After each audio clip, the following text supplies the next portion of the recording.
Hello à tous, j'espère que vous allez bien. Je reviens aujourd'hui avec la fameuse recette de brownie sans farine, sans beurre et sans sucre blanc. Super simple à faire et délicieuse. Dans un premier temps, on va venir faire fondre le chocolat et l'huile de coco au micro-ondes pendant 2 petites minutes et on va réserver de côté le temps de laisser tiédir ce mélange. On vient ensuite battre les œufs et le sucre afin d'obtenir un mélange qui aura triplé de volume. Ici j'ai utilisé du sucre de coco qui est beaucoup plus intéressant pour notre santé comparé par exemple au sucre blanc parce que l'idée de cette recette c'est vraiment d'essayer d'obtenir un brownie le plus simple possible.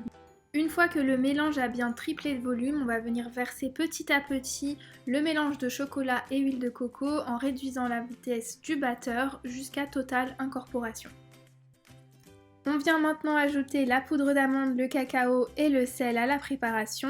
La petite cuillère blanche que vous voyez, c'est de la maïzena puisque je n'avais pas assez de poudre d'amande, mais normalement c'est uniquement de la poudre d'amande, ça marche très bien avec que de la poudre d'amande, mais là je n'en avais pas donc j'ai ajouté une petite cuillère à soupe de maïzena.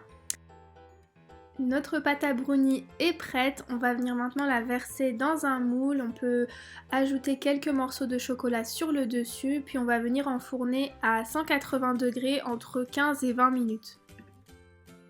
Si vous le laissez cuire juste une quinzaine de minutes, vous allez obtenir un résultat limite coulant. C'est pas forcément ce que je préfère, moi j'aime bien quand c'est fondant, donc je l'ai laissé cuire 18 minutes très exactement.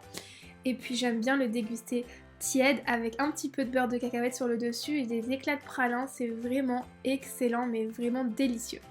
Voilà, donc cette recette est prête, comme je vous ai dit, elle est très simple, en plus elle est plutôt saine, de quoi se faire plaisir sans trop culpabiliser. Voilà, j'espère que la recette vous aura plu, n'hésitez pas à me laisser un petit like, un commentaire si jamais vous la testez, à me dire ce que vous en pensez et à vous abonner à ma chaîne.